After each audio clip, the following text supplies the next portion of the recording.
بسم اللہ الرحمن الرحیم۔ جدائیگی اور تفریق کے سحر و جادو کے علاج کے بارے میں آپ کو پہلے ویڈیوز میں بتایا تھا کہ جب وہ آیات پر مشتمل دم آپ کریں گے تو مریض پر 3 حالتوں میں سے ایک حالت ضرور طاری ہوگی۔ پہلی حالت کے بارے میں آپ کو بتایا جا چکا ہے۔ دوسری حالت یہ ہوگی کہ جب آپ دم کریں گے تو مرگی وغیرہ تو طاری نہیں ہوگی، لیکن مریض یہ محسوس کرے گا کہ اسے چکر آ رہے ہیں، یا اس کے جسم پر کپ کپی اور لرزہ طاری ہو رہا ہے، یا اس کے سر میں سخت تکلیف اور درد محسوس ہو رہا ہے۔ تو ایسی حالت میں آپ اس پر 3 مرتبہ انہی آیات پر مشتمل دم کریں۔ جب ایسا کریں گے تو یقینی طور پر اس پر مرگی ہو جائے گا۔ اب اس کے ساتھ اسی طرح نمٹنا ہے جس طرح پہلی حالت میں آپ کو بتایا جا چکا ہے۔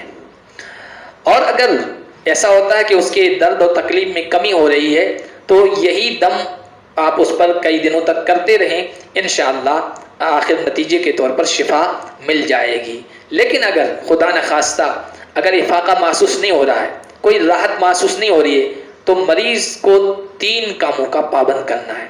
نمبر 1، سورۃ الصافات 1 مرتبہ اور آیت الکرسی کئی مرتبہ ریکارڈ کر کے اسے دینی ہے اور روزانہ 3 مرتبہ سننے کی تاکید کرنی ہے۔ نمبر 2، جماعت کے ساتھ نماز کی پابندی کرنے کی تاکید کرنی ہے۔ اور نمبر 3، روزانہ صبح فجر کے بعد لا الہ الا اللہ وحدہ لا شریک لہ لہ الملک ولہ الحمد وہو علی کل شیء قدیر کا ورد اور وظیفہ 1 مہینے تک پابندی کے ساتھ کرنا ہے۔ یہ ذہن میں رہے کہ شروع کے 10 و 15 دن اس عمل کے نتیجے میں درد میں اضافہ ہو جائے گا، لیکن آہستہ آہستہ اس میں کمی آتی چلی جائے گی اور مہینے کے اخیر تک انشاءاللہ درد سے چھٹکارا مل جائے گا۔ 1 مہینے کے بعد مریض آپ کے پاس آئے یا آپ وہاں بلائے جائیں تو وہی آیات والا دم دوبارہ اس پر کر دیں، انشاءاللہ تکلیف جاتی رہے گی اور سحر باطل ہو جائے گا، جادو ٹوٹ جائے گا۔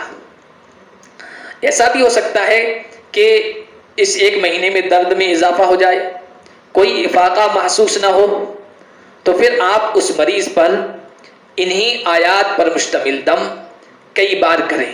جب آپ کئی بار کریں گے تو اس پر یقینی طور پر وہی حالت طاری ہو جائے گی مرگی والی جو پہلی حالت میں طاری ہوئی تھی۔ پھر اس کے ساتھ اسی طرح نمٹنا ہے جس طرح پہلی حالت میں بتایا گیا ہے۔ مریض پر تیسری حالت کیا طاری ہوگی؟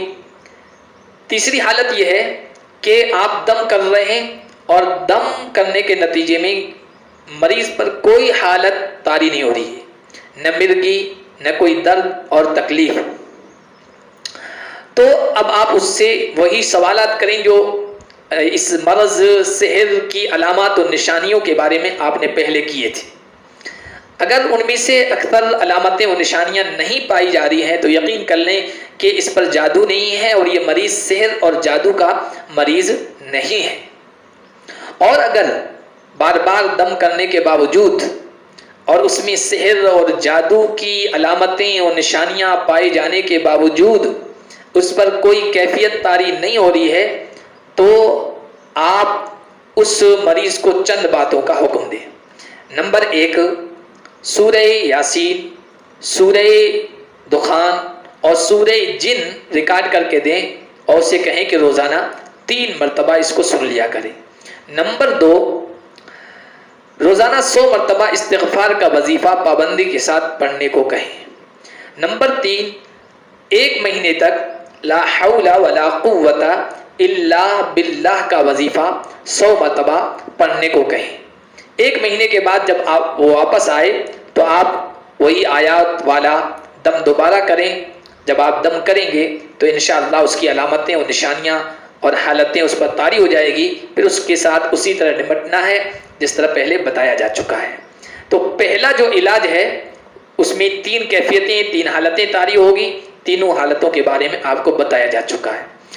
یہ 2 مرحلے ہوئے علاج کے، علاج سے پہلے کا، علاج کے دوران کا۔ اب تیسرا مرحلہ ہے علاج کے بعد کا۔ اللہ تبارک و تعالیٰ کی توفیق سے اس کو شفا مل گئی تو اب اللہ کا شکر ادا کرنا ہے کہ محض اس کی توفیق، اس کی عنایت اور مدد سے یہ ہوا ہے، اور اس کے نتیجے میں آپ کے اندر شکر کا جذبہ پیدا ہونا چاہیے، تکبر اور گھمنڈ کی حالت میں مبتلا نہیں ہونا چاہیے۔ میں نہیں آنی چاہیے، سب سے پہلی بات یہ۔ دوسری چیز، مریض کو چند چیزوں کا پابند بنانا ہے۔ اول نمبر پر یہ کہ مریض کو یہ کہہ دیں کہ اپنے علاج کے بارے میں یا شفا ملنے کے بارے میں کسی کو نہیں بتائے، اس لیے کہ جب جادو کروانے والوں کو یہ پتہ چلتا ہے کہ اس کو شفا مل گئی ہے، یہ کسی معالج کے پاس گیا ہے، علاج کرنے والے کے پاس، اور اس کو راحت مل گئی ہے، تو وہ دوبارہ جادوگر سے جادو کروانے کی کوشش کرتے ہیں، اس لیے معاملہ راز میں رکھا جائے۔ نمبر 2، اسے یہ تاکید کرنی ہے کہ جماعت کے ساتھ، پابندی کے ساتھ تمام نمازیں ادا کرے۔ نمبر 3، گانے، موسیقی، میوزک وغیرہ سے پرہیز کرے۔ نمبر 4، ہر کام کو شروع کرتے وقت بسم اللہ پڑھے۔ نمبر 5، نماز فجر کے بعد لا الہ الا اللہ وحدہ لا شریک لہ لہ الملک ولہ الحمد وہو علی کل شیء قدیر کا وظیفہ 100 مرتبہ پابندی کے ساتھ پڑھے۔ نمبر 6، روزانہ قرآن کریم کی تلاوت کی پابندی کرے۔ تلاوت نہیں کر سکتا ہے تو قرآن کو سنے اور اس پابندی کے ساتھ سنے۔ نمبر 7، نیک لوگوں کے ساتھ صحبت اور اٹھنا بیٹھنا اختیار کرے۔ اور نمبر 8، سونے سے پہلے وضو کر لیا کرے اور آیت الکرسی پڑھ کر اپنے بدن پر پھونک کر ہاتھ پھیر کر سویا کرے۔ اور نمبر 9، صبح شام کے جو ذکر، اذکار، وظیفے اللہ کے نبی نے بتائے ہیں اور انہیں اکثر حفاظت کی دعائیں ہیں، ان کو پابندی کے ساتھ پڑھے۔ انشاءاللہ اللہ تبارک و تعالیٰ اس کی برکت سے آئندہ سحر و جادو سے محفوظ رکھے گا۔ اللہ پاک ہم سب کی حفاظت فرمائے۔